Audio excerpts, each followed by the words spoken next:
And this is the informational meeting for the FY27 school budget. Being that it's an informational meeting, we don't have to follow as rigidly the Robert's Rules of Order. So I want to thank everybody for coming. The only rule here will be is if there's questions, if you direct them first to me, and then we ask someone either from the school board or the administration to answer the questions. So there are 6 articles in the articles. If it's okay with everyone, I'm going to skip the first 3 articles, which basically are non-monetary articles, and we'll start with Article 4. Does anyone have any issues with that? Okay, so what I'll just do is I'll read the article and then someone along this long table will answer it. So we'll start with Article 4, and it states, shall the voters of the Hartland School District authorize the school board to apply $27,993 of FY25 surplus to the Capita Reserve Fund. And I think this can just be $493. So this could be a fairly simple explanation. I don't think we have to spend a lot of time on it, but who would like to tackle this? Oh, sure, certainly, yes. I'm sorry, I apologize. I am Heather Veneta, and I am the vice president, right, or vice chair of the Hartland School Board. And I have 2 children who are in the school, and I also teach at Woodstock Union High School. Hi, I'm Hannah Ben-Simone. I am a school board member. I have 2 children currently in the school, another 2-year-old. I also am an alum of Hartland Elementary School. Hi, I'm Beth Ann Swartz. I'm a school board member. I have a 1st grader and a rising kindergartner, I guess. I'm a middle school teacher in Hanover. I'm Ryan Pezanowski. I'm also on the school board. I have 4 children, 1 in 1st grade and 3 on their way into the school eventually. He's keeping us going. Beth Roy, I'm the board chair. I have 2 students, one a recent graduate of Hartland Elementary and a 7th grader, and I'm a special educator at Ottaquechee School. I am Frank Romeo. I'm the new principal of the Hartland Elementary School. I'm Christine Bourne, and I'm the superintendent at Windsor Southeast Supervisory Union. And I will pass the mic to Beth to explain the Capital Reserve article. I think I can do that. So Capital Reserve is, we are putting this money from that we had surplus from last year, just a portion of it, into the reserve, basically we're going to hopefully be repairing some windows in the future. Anything to add to that? The rest of the surplus went into buying down the tax amount. Is that correct? Correct wording? Pass it on.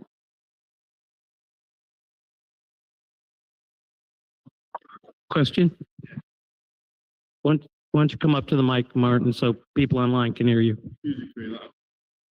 Hi there, Martin Dole. 2-point question on that. What's the balance in that fund? And how much was the reserve used to buy down the budget, please? Thank you.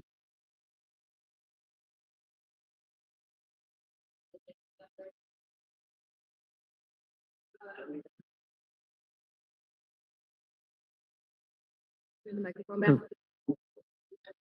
Why don't you just ask it?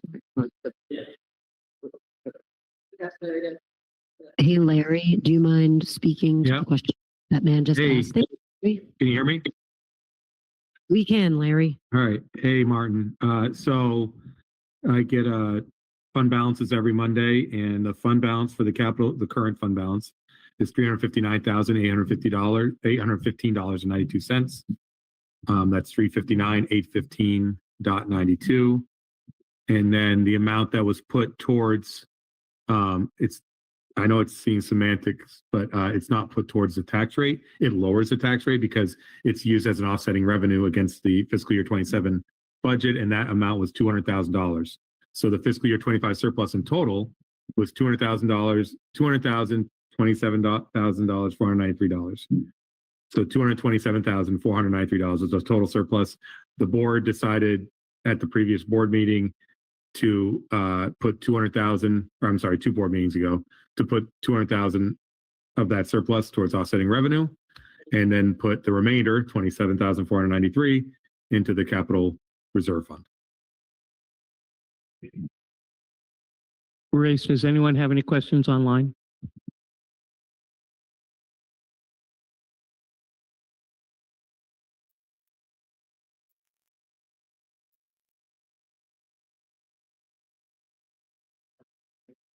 Okay, we'll move on then to Article 5. It states, shall the voters of the Hartland School District approve the school board to expend $11,814,613, which is the amount the school board has determined to be necessary for the ensuing fiscal year. The Hartland School District estimates that this proposed budget, if approved, will result in pupil education spending of $19,496.91, which is 2.13% higher than the pupil education spending in the current year.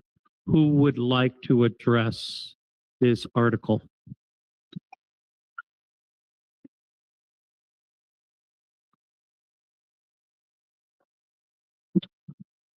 All right. We're going to skip Article 5. Good evening. Thanks for coming and being here and participating in this informational meeting. We thought we would start with a little bit of information about Act 73, which is definitely on our minds, and you probably have heard a little bit about it on the news. And it's a transformational education law that's in the legislature. And while it does represent significant transformation of Vermont's public policy, education policy and funding landscape, it also introduces a period of considerable legislative ambiguity.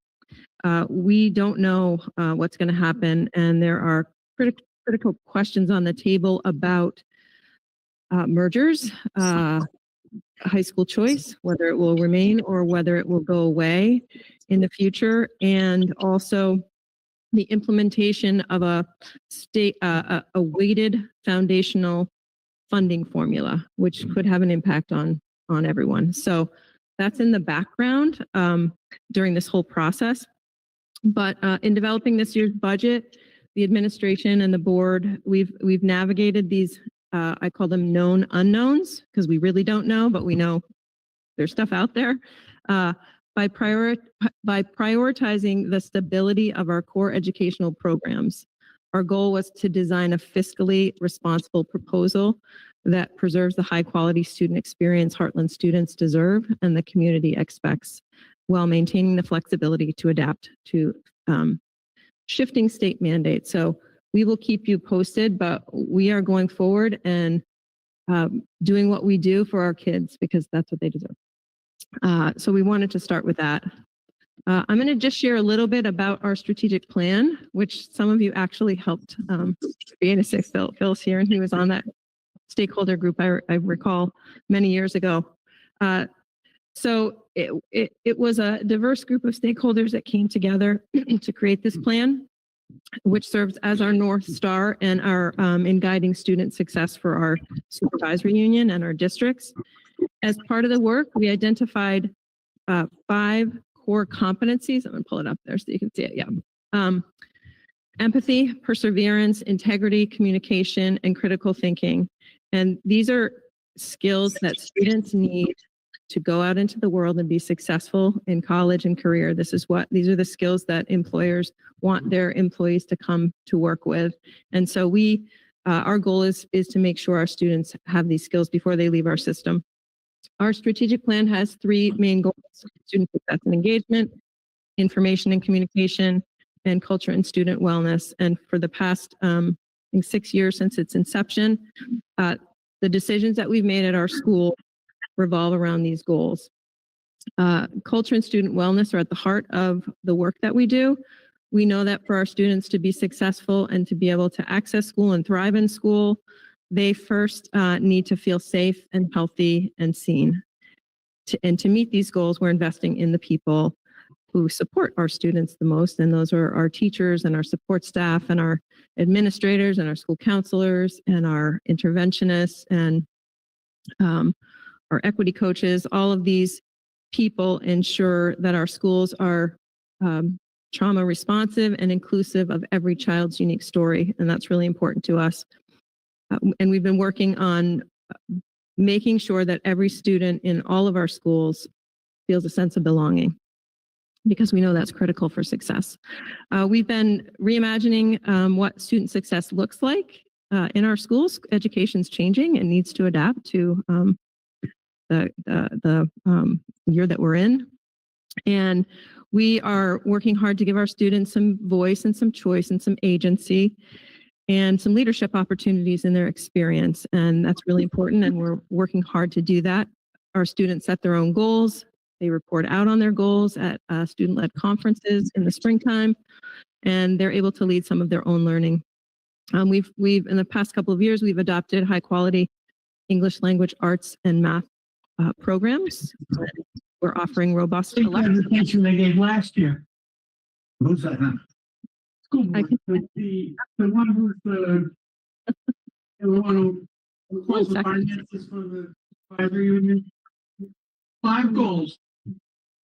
Not one of the goals. Reading. I think I was successful. Sorry about that. Anyway, with our quality programs and electives, we're ensuring that school is both challenging and exciting for our kids. And to keep our parents and our community members and our grandparents and our caretakers connected to this journey that we're on, we keep our website updated. We send out newsletters. We have a new Instagram page this year. We hope you follow so you can see all the exciting things that our students are learning and are engaged in, because we want our connection between school and home to be to just grow stronger and stronger. We know that makes students successful in our schools.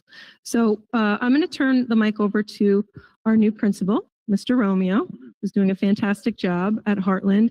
He's going to share some data with you. He's going to share how the strategic plan is playing out in Hartland specifically, and then we'll give you some budget information. Thank you. All right, so I'm going to start off first just taking a look at district enrollment. As you can see, the numbers from 2024-25, we had 274 students, 2025-26, somewhere around 271, and I'll break that down a little bit as we go on.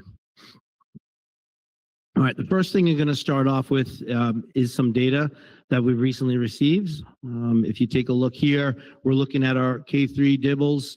And the way to read this for folks to take a look, the top line will project out what it was, if I'm not mistaken, from the fall, and the bottom line will be from the winter. And so if you can take a look, you'll see the green, which will indicate at or above benchmark. So from the fall to the winter, you will see that our numbers for those students that are at or above has gone up. And that's reading. Sorry, yes, and that's reading. Thank you. Yes.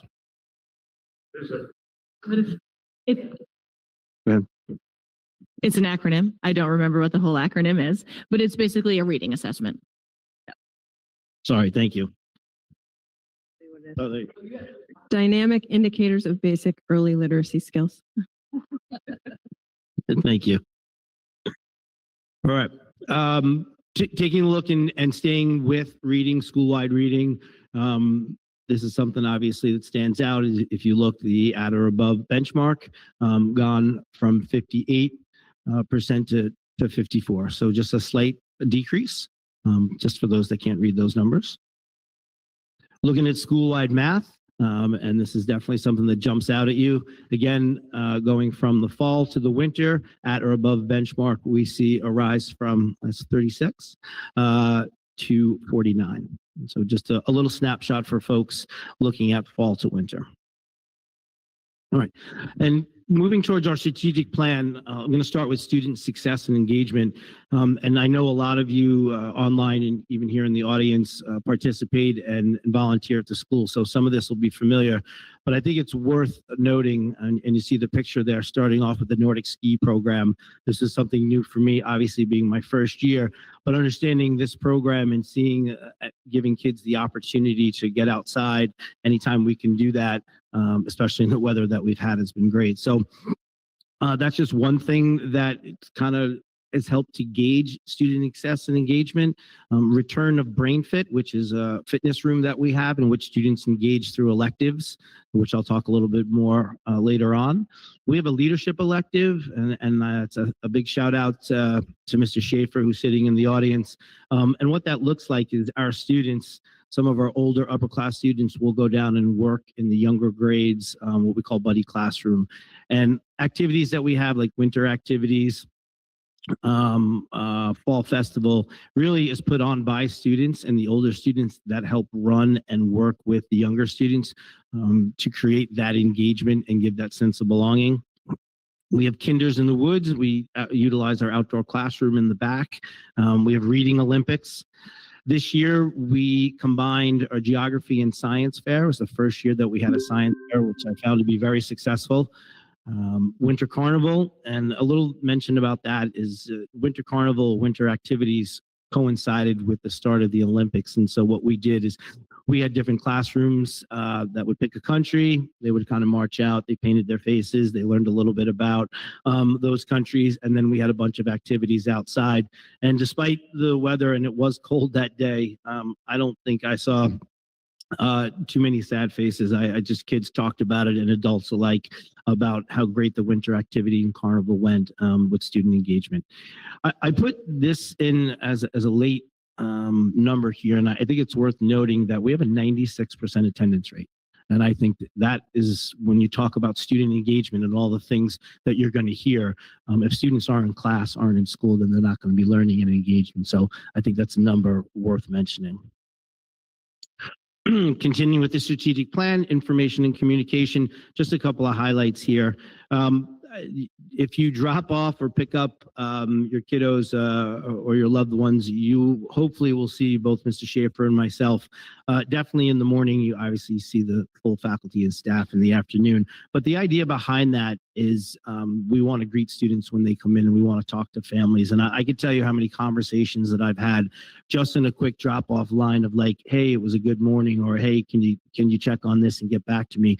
And it really helped to not only just meet the students, but engage with families as they're dropping off, right? Kind of headed to work or headed where they are. Just that little like, hey, I talked to somebody to kind of pass along some information, and it's really been helpful. As Christine mentioned, weekly newsletters, they go out weekly, but what I try to do is pack them in what has previously happened that week, some up and coming events, highlights and stuff like that. And I try to be consistent each week. And those newsletters are also a part of our faculty and staff. So if they want something sent out, or if there's something highlighted, they'll send that to me, and I try to get that out to folks.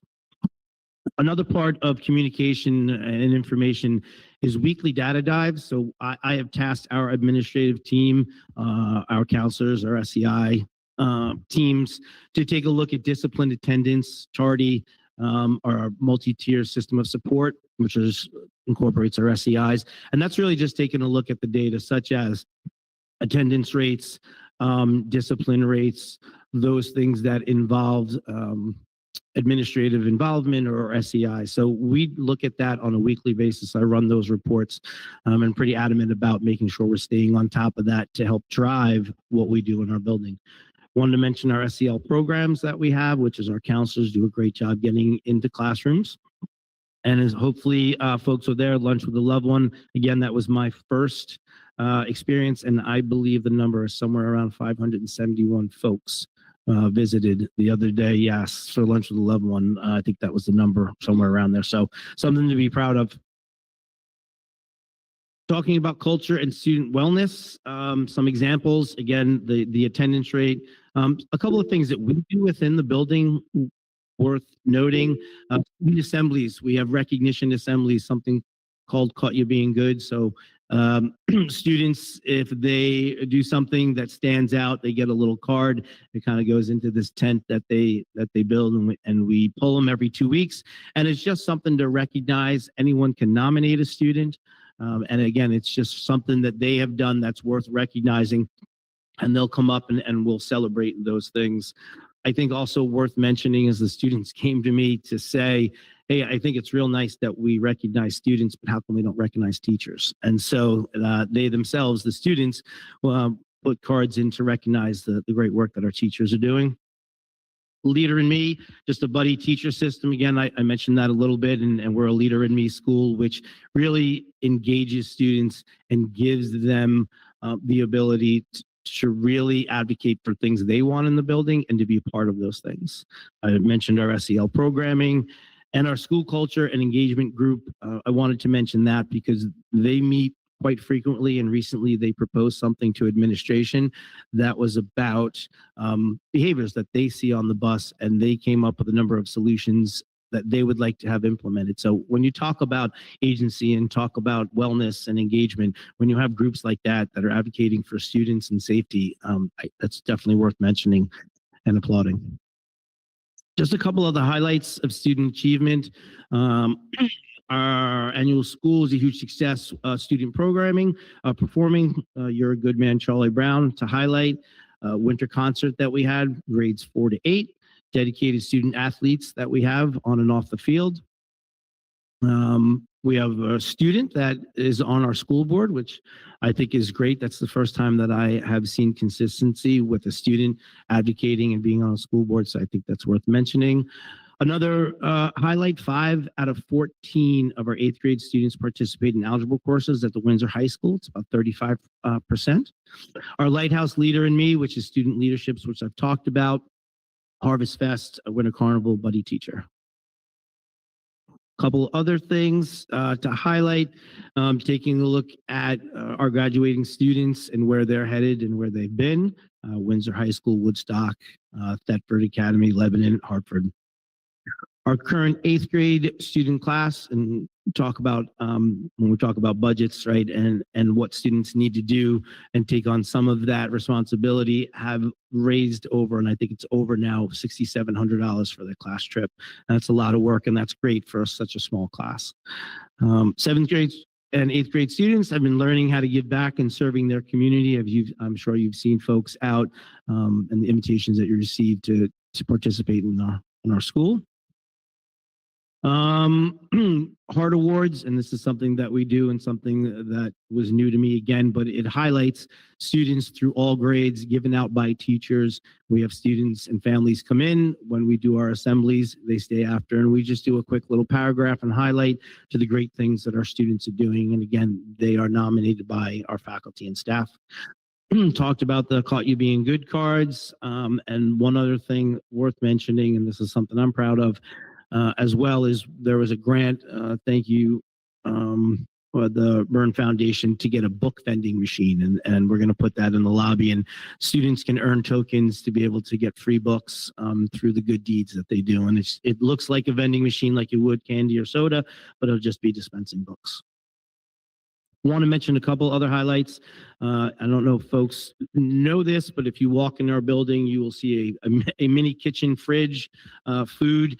And Mr. Schaefer said this to me today, and really worth mentioning. Have you ever been in a school where you're walking around and you're seeing students eating fresh fruit and vegetables all day long and asking for those fruit and vegetables? And I think it's really worth mentioning. A great job by Ian and our cafeteria staff. And so they do a great job of bringing those foods to our kids. There. This slide should be bigger and longer because there's no way to thank everybody in our community, but I see John here, the Hartland Rec Center, our Nordic ski program, obviously our faculty and staff, the public library, the PTO, our school board, kitchen staff, maintenance, students, community partners.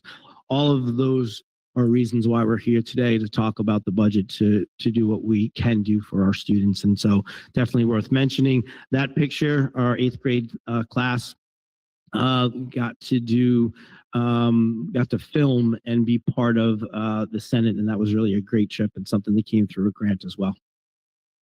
And I think that has ended my. Good evening. Now the really fun part, the budget. I know everyone's looking forward to. So looking forward to this coming year. Just to kind of go over what our goals are. Can you just go to the next one? There, no worries. So we hope to maintain a staffing plan and program of studies which supports the whole child, that aligns with our strategic plan there. And so we hope to bring forth a fiscally responsible budget that meets educational quality standards, Act 73 class size minimum requirement, and considers the impact of this budget has on our community as well. And if we move forward, let's go back in time and all the fun budgets we've already been through.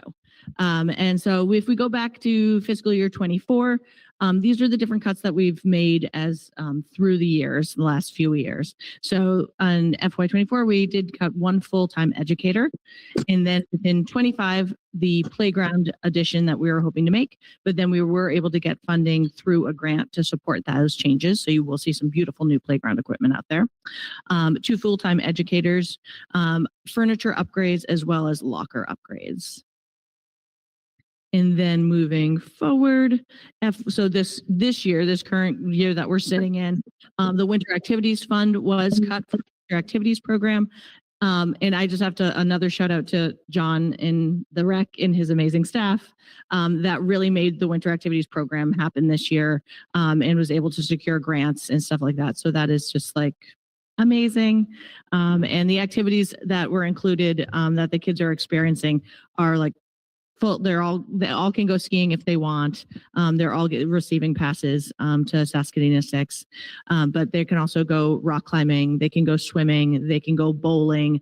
There's great activities just at the school itself. So there's just an amazing program. So other things that were cut though were teacher supplies, more furniture and fixtures, repairs and maintenance. We did cut 1 custodian, and then we cut a currently staffed PE teacher and a currently staffed K-5 teacher. And so those total cuts were just for staff were over 300,000. And so what we're looking at for changes within this budget is we planning on cutting 1 full-time social emotional interventionist. When he was saying SEI, that's social emotional interventionist. And then we are hoping to add a half-time middle school math interventionist addition. So it would be a total cut of a half position within that budget. And I believe it's Larry's show.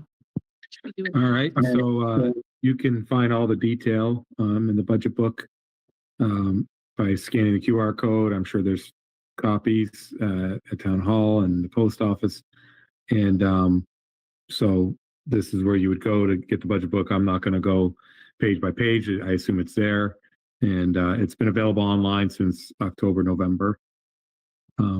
Next slide.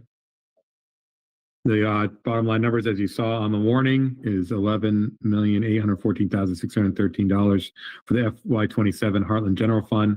That amounts to a 5.24% total increase year over year, which would account for a 5.26% homestead estimated tax increase. And one question we get often is how much of my total tax dollar is made up of the SU, how much is high school tuition, et cetera, et cetera. So this is just a graphic example of how much your local budget. So about 42% is your K-8 local budget. About 28% of your dollar is tuition, high school tuition in Hartland's case. Special education at the SU is under 18%. Administration operations is under 10%. That would be the superintendent, the business office, curriculum, IT, et cetera. That's what we label administration operations. Early childhood program is less than 2%, and food service is a little over 1%. The primary drivers for the budget increase for 26 to 27 is contracted salary increase for teachers and support staff. Teachers are under contract through next year, and support staff are under contract through the following year. A benefits increase, which we'll talk more about, but that's basically the biggest part of that increase would be health insurance. And as mentioned earlier, a significant factor for FY27 was special education increase when it was adopted at the SU level some months back. So a lot has been said about health insurance, and I added a feature in the budget book this year, which shows that when the state law Act 11, which was passed in 2018, that health insurance, which used to be negotiated at the board by board level or at the SU by SU level, just like we negotiate contracted wages, it is now negotiated at the state level. So our boards and our superintendent have no real say over health insurance changes. And you can see what has happened since FY20 when this was passed. For example, a gold CDHP plan, which is 80% of our plans. So this is the vast majority of the plans they can choose. They can choose gold, silver, etc. The gold is what most people settle down on. So just to show you, a family gold CDH plan in fiscal year 19 for a family was $19,150. And we are being told by VHI, which runs health insurance for Vermont schools, that to budget for $43,920 for fiscal year 27, the budget we're working on. So that is a family plan that has more than doubled since FY19. The single plan used to be $6,900, and now we are told to budget for $15,856 for a family plan. That cost is shared 80% to 20% for the employer-employee. So we also pay the vast majority, and we can't pay more or less because we don't negotiate more or less. What would this mean for your tax rate? As you can see, this shows the percent decrease or increase in the homestead tax rate for Hartland. So there was a slight decrease in FY23 year over year, and then you could see an increase of roughly 5% in 24. It went up significant increase in 25. Then there were the cuts that the chair outlined, and then as we are approaching fiscal year 27, it is still an increase, although a slightly smaller increase than 26. What does that mean for estimated tax impact? Based on the latest from the Joint Fiscal Office and the governor's proposed buy down of $75 million, not taking into account income sensitivity, $100,000 house, for example, if this were to happen, this is why it's an estimate, for a $100,000 house would be $128 annually, or a little over, $10 monthly. If it was a $200,000 house, you would just almost double it. And then the same thing for a $300,000 house, you would triple it, and so on and so forth. And that shows, obviously, this is the table that most people are interested in. What does this mean for me and my budget? That's the estimated tax impact. Inside the budget book, I do show a breakdown of how that tax rate is calculated. There's also income sensitivity forms and a property tax calculator if anybody's interested for understanding how that works.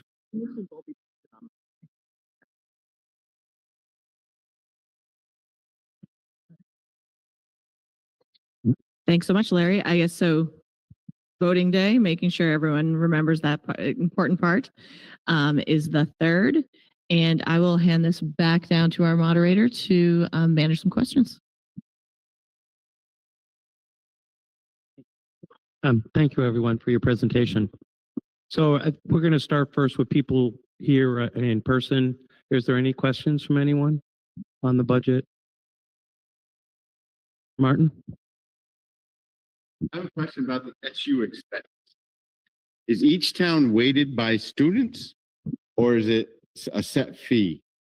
Because the town of Heartland's fee seems higher than Weathersfield, and Weathersfield now has more students than Hartland. Please and thank you.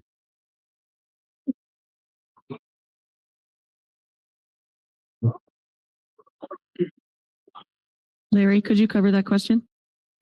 So it's based on the LTWADM. Now this is Vermont weights their pupils, and since it was equalized pupil and then Vermont changed it to LTWADM, the state number, that's what they use to assess out the SU budget for administration operations, special ed, and early childhood. Food service is assessed out differently. So food service, they assess out not based on LTWAM, they base it basically on the students in the building.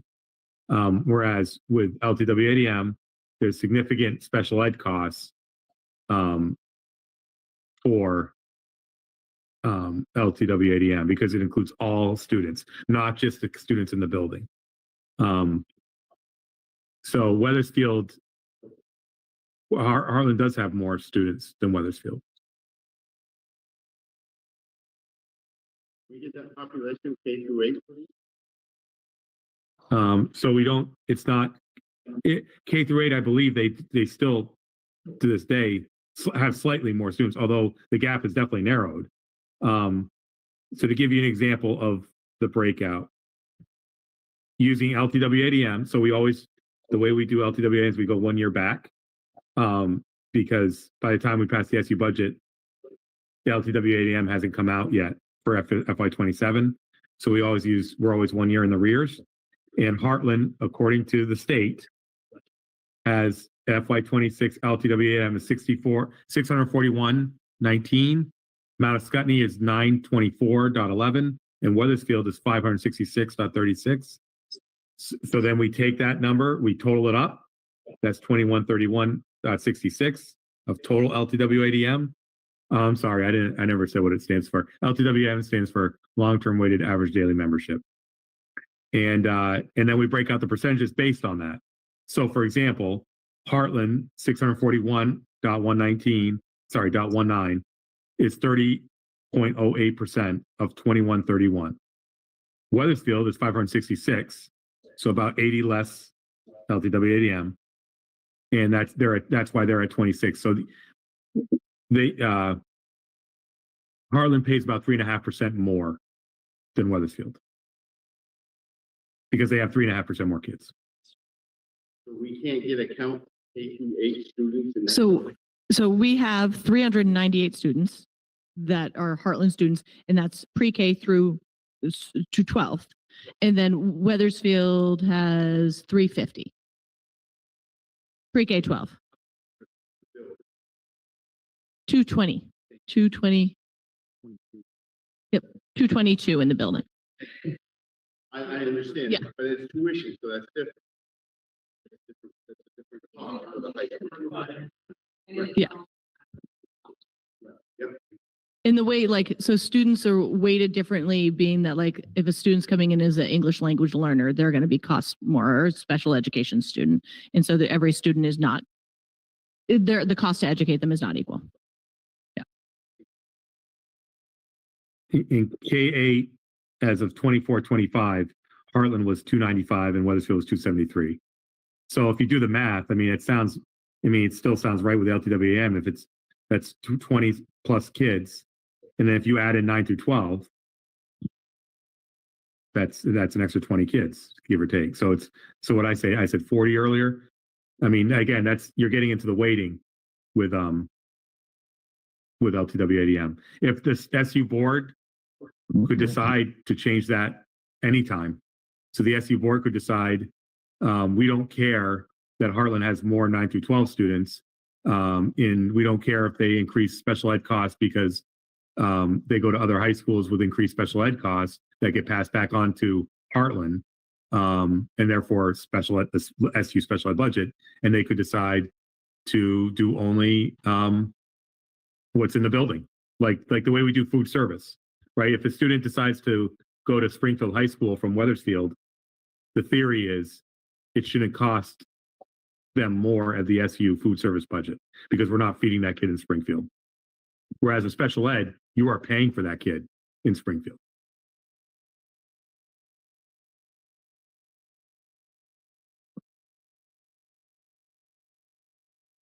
Come on up. Sorry, so we don't have to hand the microphone. Sherry Clark.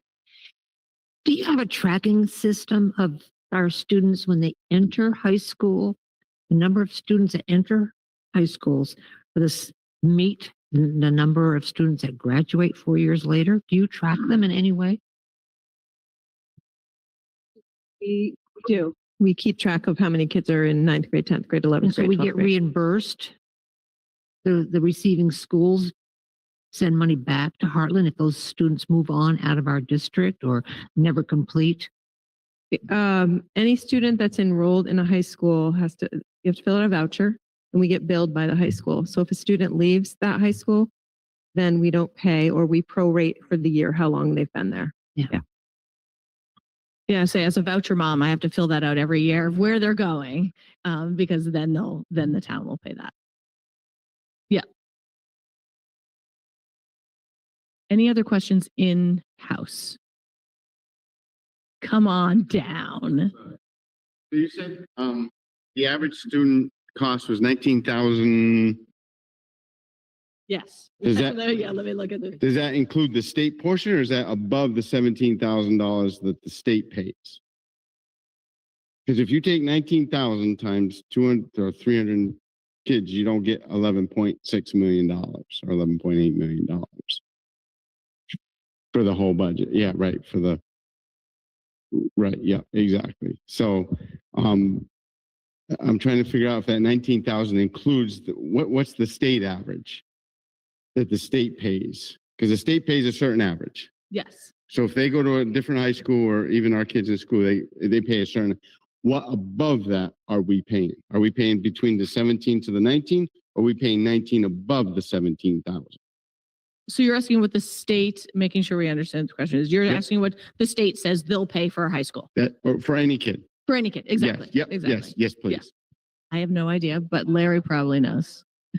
Thank you, Larry. Sorry to bother you so much. He's like tonight. the all-knowing Oz over here. So, okay, so if I go to the high school tuition part of the budget book, there's a statewide average, okay? And I know this is going to get complicated.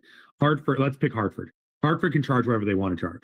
Hanover can charge whatever they want to charge, especially Hanover. With Vermont high schools like Hartford and Windsor, Woodstock, et cetera, if they're a plus or minus 3%, they have to return it back to the local district. That almost never happens, but they are supposed to. And sometimes they do. I shouldn't say never. We do a stat book and we report back to the state, and based on the number, we give money back or we don't. You're talking about the state average, because there are some schools that are independent schools, like I'm going to get it wrong. Is it Sharon Academy? There's certain schools where you only get the state average. Other schools like Thetford Academy, again, they're not beholden to that, so they can charge whatever they want. And these charges are much higher than the $19,000 per student. So I think we're confusing the per pupil rate of spending versus high school tuition. So we're saying it takes 19 change to educate a kid within Heartland, but Hartford High may be charging us $24,150. Yeah. to educate our high schooler. Yeah. I was under the assumption the state has a certain number because of Act 60 that each district or each school gets so much per student. And then if you spend above that, that's why the homestead rate is higher than the non-homestead rate. Oh, so it sounds like what you're talking about is the excess spending threshold. Yes, please. Yes. So that's used. The excess spending threshold for FY27 was set at $16,470. And actually, this might help if I share my screen here. Can I share my screen? That's what I'm trying to get at. So we spend 19,000, so are we spending $3,000 per kid more? Yes, so the excess spending threshold, and I know this is hard to see, I understand, let me try to blow it up a little bit. So this is the property tax rate calculation that is in the budget book. I start with the total expenditures, that's the budget. I minus the offsetting revenue. That gives me the net ed spending, because we don't want the revenue included in that. The LTWADM, that number I spoke to earlier with Martin, is 645.85. That is higher if you look at the Weathersfield version of the budget book online. It's higher than Weathersfield. And Mount Scotney is the highest. Then they take that number, that 11.6, they divide it into 645. That gives you what Hartland spends. If there was no excess spending threshold, Hartland would spend 17,983. But there is an excess spending threshold. The excess spending threshold is 16,470. The difference between 16,470 and 17,009 is $1,500 per student. What the state does is they penalize Hartland by taking that 1,500 and they add it to the 17,093 to give you that 19,496. And that's what you pay your taxes on. Thank you. Welcome. Just so, so the challenge in Heartland is that original average per pupil does include high school students, and the cost to educate them is really out of our control because it's the tuition set by each school, which we have to pay, and that goes into that. So essentially, in the context of school choice, with tuition set at an unregulated rate, basically, we have to continue to take away from our K-8 education to fund high school. So I think that is really a challenge. We've tried to do that year over year over year, but some of those costs that rise are really outside of our control, and we would be required to really, really shrink our K-8 offering to keep that under the excess spending limit, and then we are penalized twice. So that's the real burden that we carry on the school board, is trying to get to that level would require a really, really, really significant changes in our K-8 education offerings. I mean, to add that, we did kind of do an exercise of like, what would it take to get below the spending threshold? And we no longer would meet the educational quality standards that the state puts upon us. So we'd have to get rid of, yeah. Yep. That would have to be a town decision. Yep.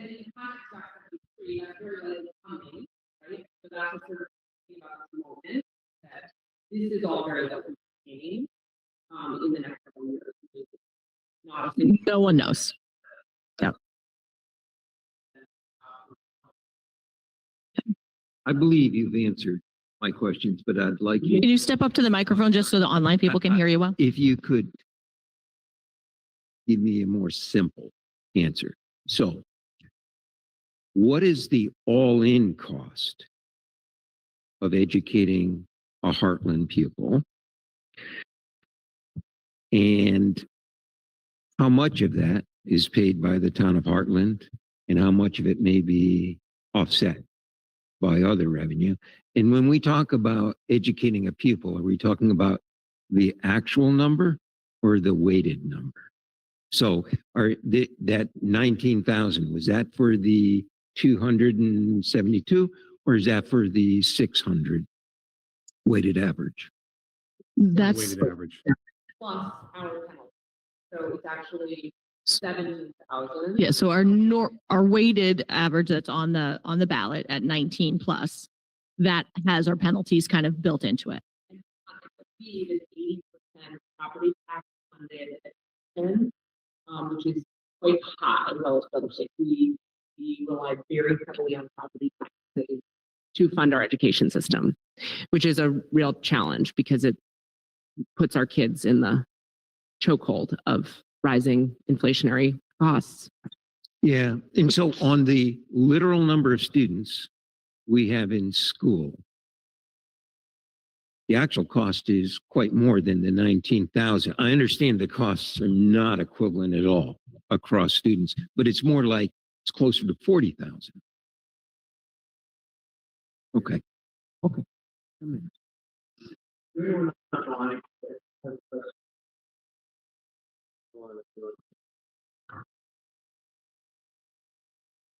Can I say one thing? So I think if you're going to do the math that way, I would encourage you to subtract special education from the total budget, because I would say if your question is a kid that shows up to Hartland Elementary School in the morning and spends then 9 years going to school there, in the absence of receiving special education, which consumes a very, very large amount of the budget. So I think most of the kids that are going to K-8 school, it's not a $40,000 per year exercise. So I think that is where the weighted average actually is really important, because it is designed to capture the likely expenditure on a student being educated in Heartland. It helps to offset the exceedingly high cost of special education, which goes to very, very few students ultimately.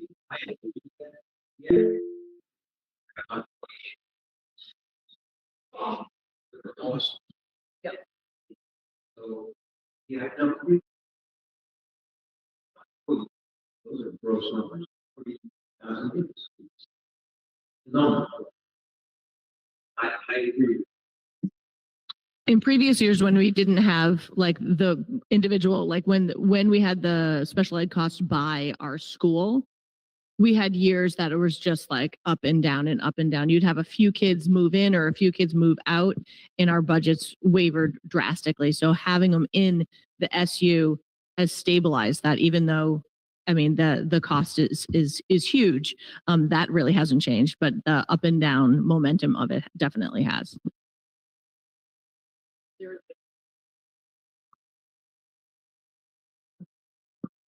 Folks that are online, if anyone would like to ask a question, please raise your little digital hand.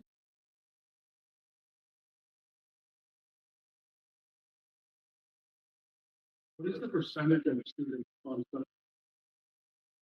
What does that look like? Because as a taxpayer, I'm wondering, should we fight this budget because it seems really high, or do we really have this need for huge special?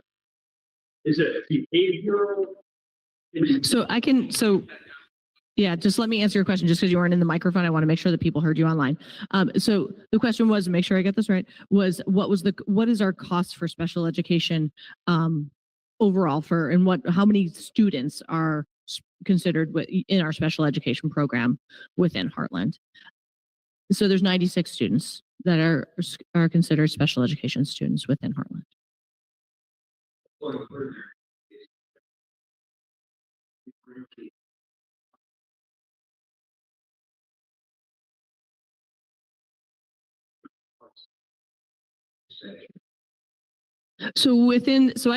I'll switch my little special educator hat on. So when a student qualifies for special education, it's a process they have to go through lots of evaluation to see where do they need the help.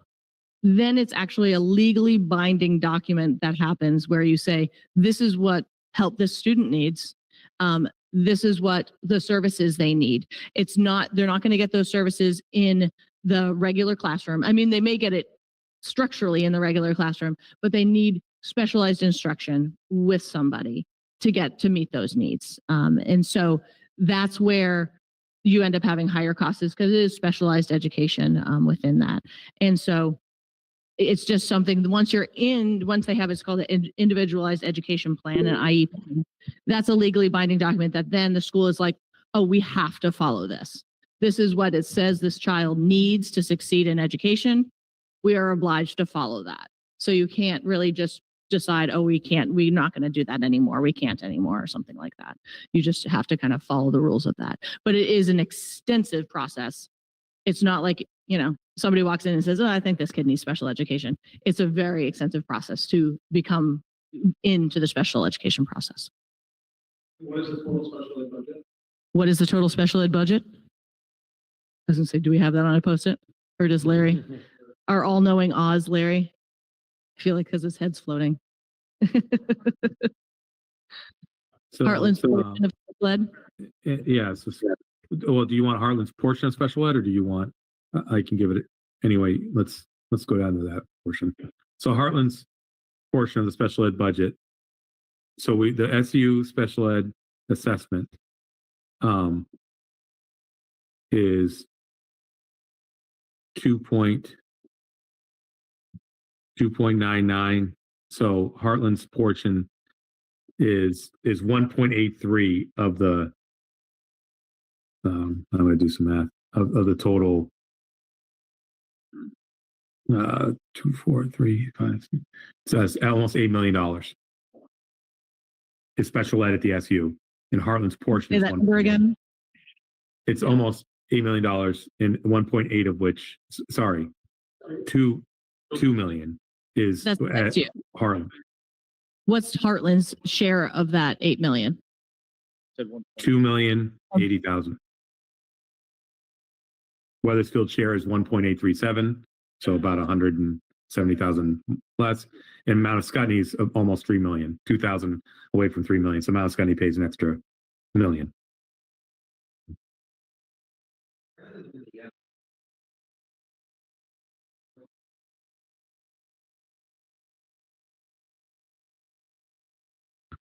It is, I believe it says right here, 17.63%. What? Is that how? Yeah.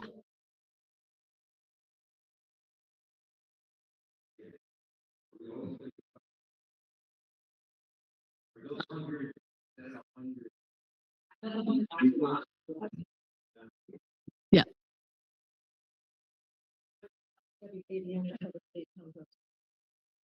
Yeah. So in the budget book, and I know it's hard to see without color, but online it's all color. And you could see the difference. This is the SU assessments, and the general fund is basically administration, operations, and special ed. So let's set ECP, which is early childhood program, and food service aside for a minute. And this shows what from fiscal year 23 to fiscal year 27, how much of the SU budget has gone up between special ed and non-special ed spending. Administration has averaged in a 3% increase every year, while special ed is about a 7% increase. But as you can see in 27, it is a much more significant increase. For example, the SU general fund budget is up 16%, but 14.6% of that 16% is special education. Less than 2% is administration and operations. Why has it gone up so much? So I can't. So if you look on the special, if you go by the detail, if you go to general fund under by account, you will see that we are spending significantly more in out of district placement. So there are some students that have such significant needs way beyond the IEP process that was laid out earlier that they are placed elsewhere, but they still live in one of our member towns. And those costs can be very high. Now, what's important to understand about FY27 is those costs were there in 25 and 26 in the actuals. But you didn't see an increase in your assessment in the actuals. We were able to keep it tight to the budget because of increased revenue from the state. So for any student that is over $67,000, the state, let's say a student, for example, in special ed costs is over $200,000. Anything over that $67,000, the state reimburses the SU at 90% over that number.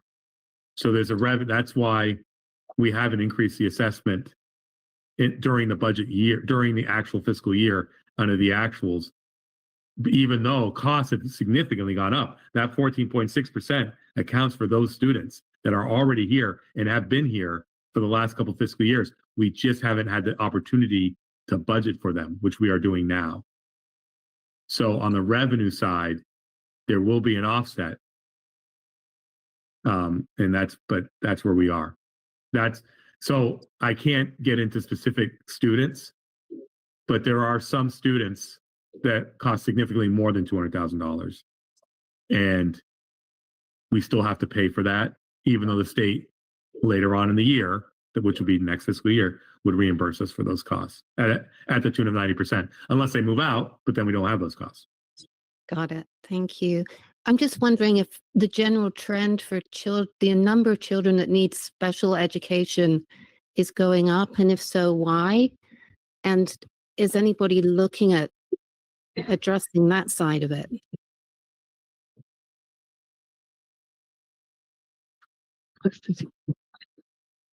There are more needs. More students are qualifying for special education across the state. It's a great question. I think there's a study being done right now no, we're not the only. Vermont has high, yes.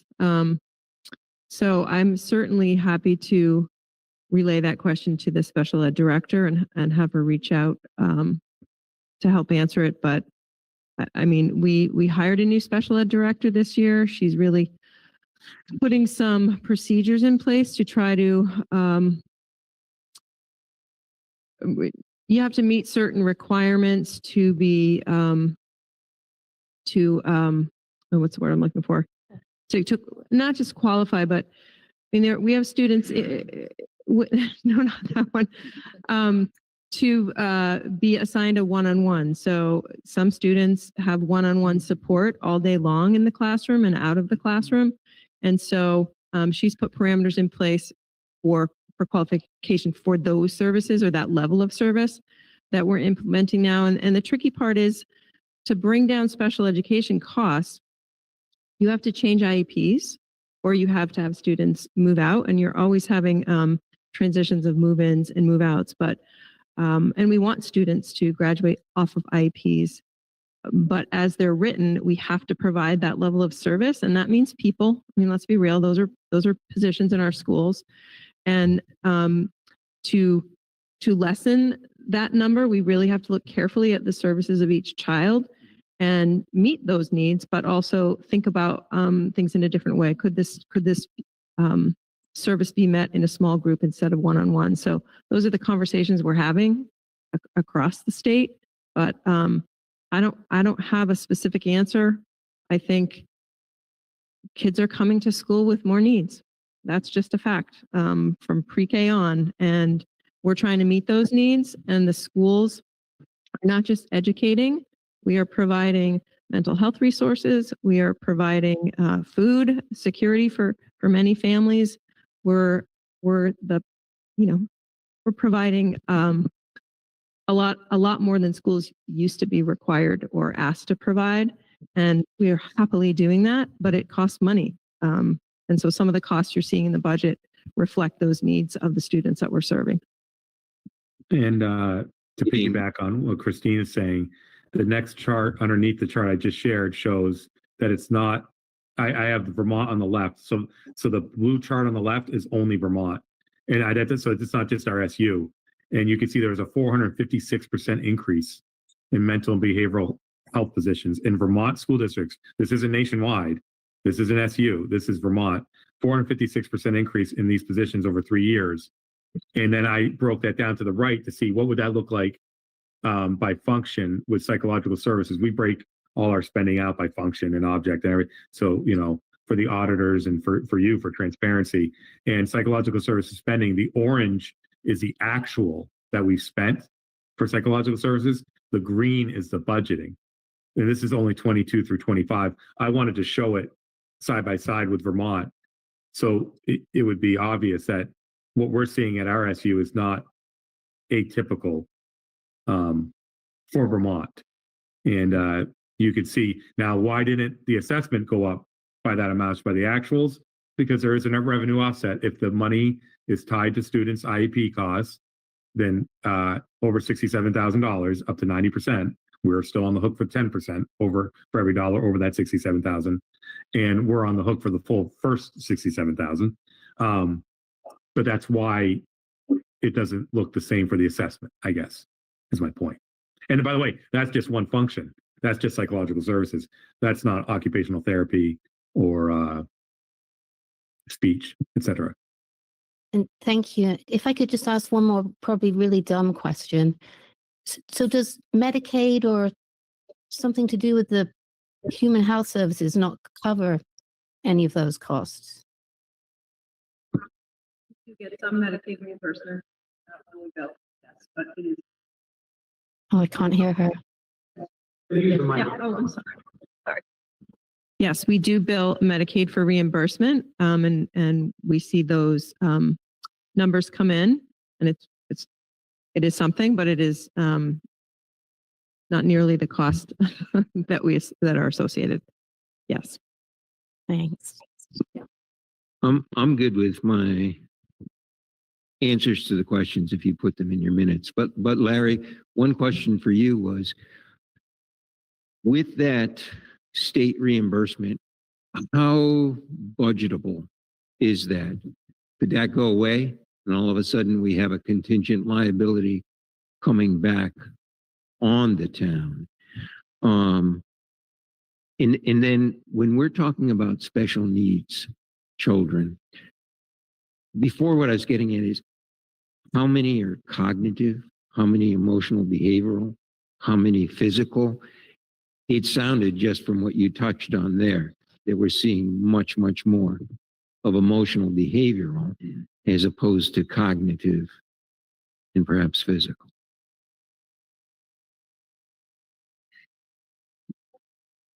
And I will say, not every kid checks a box. Lots of times, it's a mixture of all of them. Yes, on there. yeah. Yeah. And I just wondered if that changed it.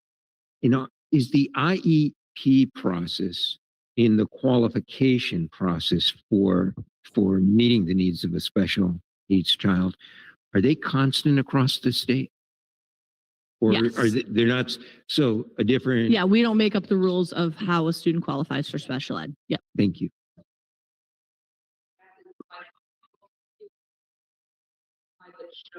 The sort of academic metrics like reading and math by general population relative to IEP just sort of obviously misses a whole lot of nuance, but captures that in general kids on IEPs are struggling more in the basic cognitive functioning of reading and math relative to the general population of students.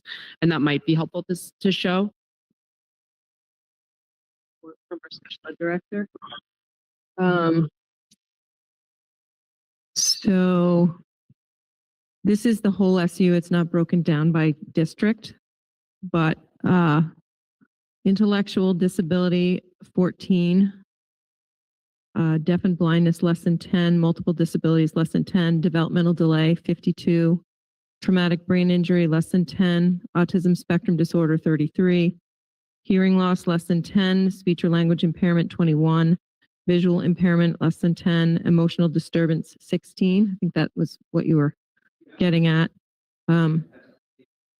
Yep. Orthopedic impairment less than 10, other health impairment 74, and specific learning disability 83. That's the breakdown.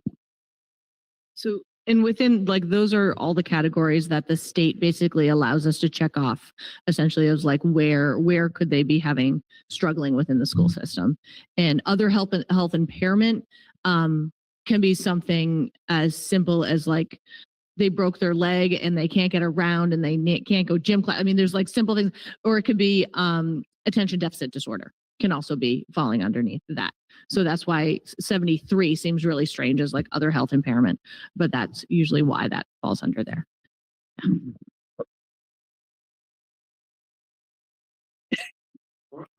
Come on down. Last question, I promise, and thank you for your patience. So last year, the state brought the budget down by 182 million. This year, they're guesstimating 75 million. You're assuming you're going to get the 75 million, so that's why you showed us the slide. I'm hoping you have in your process, it's all going to come back. How you're going to address that situation, because that is going to be one huge situation. The special ed is only about a third of your budget, and we'll give you 40%. So there are more ways to make this budget better for the taxpayers. And don't get me wrong, both my kids went through the school. It's a great school system, but there comes a time when we have to start weighing what can be done and what can't be done, because people in this town are getting to the point where they can't afford it. You said $128 per 100,000.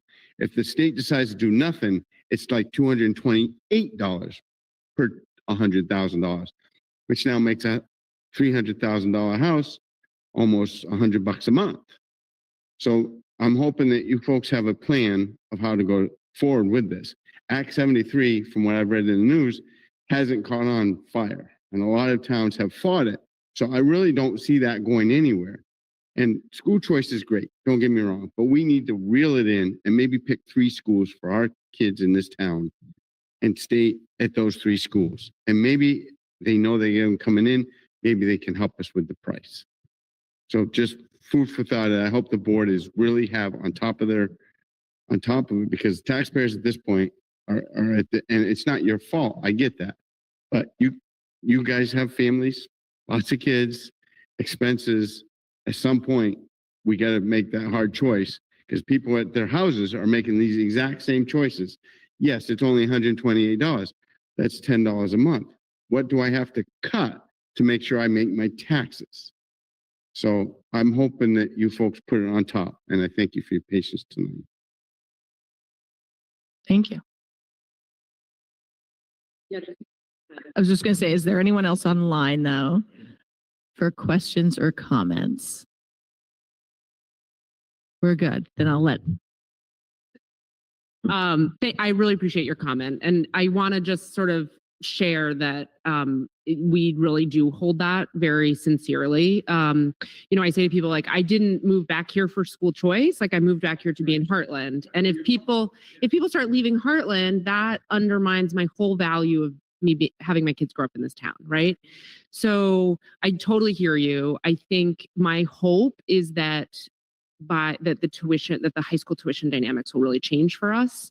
I don't know how yet, but I do see the way that year after year that has really driven us into this excess cost. You know, there's things that just are so far out of our control. The health insurance spending.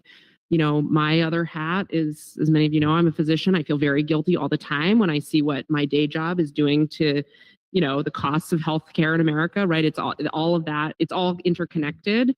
But I think, you know, the only other thing I would say is, you know, ideally we continue to advocate with our state legislatures to say, you know, put in place things to protect towns like ours from these costs that are outside of our control. And I would, you know, very strongly advocate for finding ways other than property tax to fund education entirely, right? Nobody can use a shingle on their house to buy groceries, but, you know, there are creative ways to raise revenue or turning to more income tax, you know, so I just want to thank you for being here and reassure you that we do hold this very challenging situation with a lot of sincerity and. I'd like to make a comment, and it's not specific to the school budget or what's been discussed tonight, but the larger school funding crisis in the state of Vermont. Most of the discussions like tonight are about taxes. I can't afford this. I can't afford that. Very little discussion is had related to the revenue side of things. Okay, there's obviously not enough money coming in. Now, that's not a school board issue. That's more a town government issue. It's more a state government issue. And it's really speaks to a need for throughout the state of Vermont, a change in the paradigm, a change in the whole attitude towards growth. If there were an increase in the tax base here in Hartland and the pain was spread more widely, that would be having a whole different discussion tonight.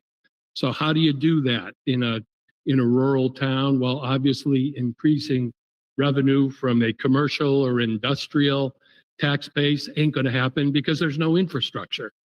There's no town water. There's no town sewage. So it's highly unlikely that there will be a factory or two that are built here in Hartland to generate commercial tax revenue. So it's back to homestead revenue. It's back to property tax. And like everybody else, you don't want things to change. The bucolic nature of Vermont, the bucolic nature of Hartland. Oh, I want it to stay like this forever. Well, then you're going to watch your taxes go up year after year because to a large degree throughout this state, and it's been like Martin, I'm a news hound too. Something's got to change and people don't pay enough attention to the revenue side of things, the state of Vermont needs more growth across the board, industrial tax revenue, commercial tax revenue.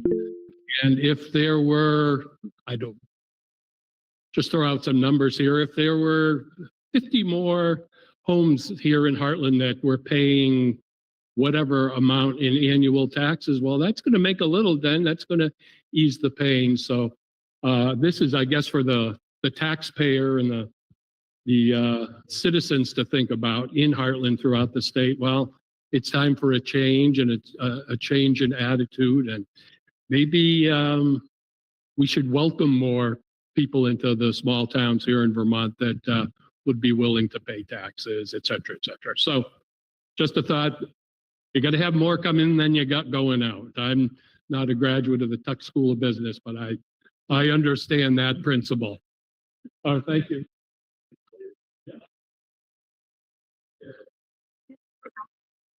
Been thinking about this for a while, but I call it share the burden. Do we pay for health insurance just for those that we employ, and then their families get it elsewhere? I mean, to me, anybody that gets health benefits from taxpayers, first priority is the employee. Their families or the second income that comes into that household should have it from their employer, But if they're choosing all of the health benefits from the taxpayer's aspect, then maybe those percentages of what we're paying should change a little bit. Yeah. When you got two incomes in the same household, but there's access to benefits elsewhere. Yeah, employees can choose their plan. Some we don't. Some of our employees don't get their health care with us. Right. They get it elsewhere. You can choose a family plan. You're paying 20% of that plan, the employee. But again, It's not a policy that we're following. it's negotiated at the state, and we follow what the state says. So that's what I mean. Yeah. It's not just locally. It should be all the way up through federally regarding percentages that taxpayers are paying. Yeah, thank you. Great comment. We do have an online question. Moira, I believe. Yep, that's me. Moira Ripley. I'm a town resident, and first, I so appreciate all that all of you do. The board members are volunteers, and the rest of you, all together. I really appreciate all the work you do all year long. My question is not about the budget. I'm interested in the reading and math scores, the performance, and I'm sure you also wish that the percentage of students who met basic proficiency level didn't just hover around 50%. And I'm wondering which students go into that 50%, given that Hartland has a significant number of special ed students who qualify for special ed status, which is fine. Do those students, do they complete the same assessments, and do their numbers go into the numbers that you report? They do. They do. Okay, well, that makes me feel a little less. They are included, yes, and we definitely look at our data regularly and talk about strategies to improve the data, because our goal is everybody, 100% of our kids are proficient in English and math. So we're trending in the right direction in most cases, which is good news. We have strong teachers and strong interventionists and a strong administrative team who is really become very data oriented and instituted data practices. So our teachers are looking at the data regularly and talking about first instruction, right? That's most important. So yeah, great question. And yes, our special ed students are included in that data. Okay, thank you. Yep.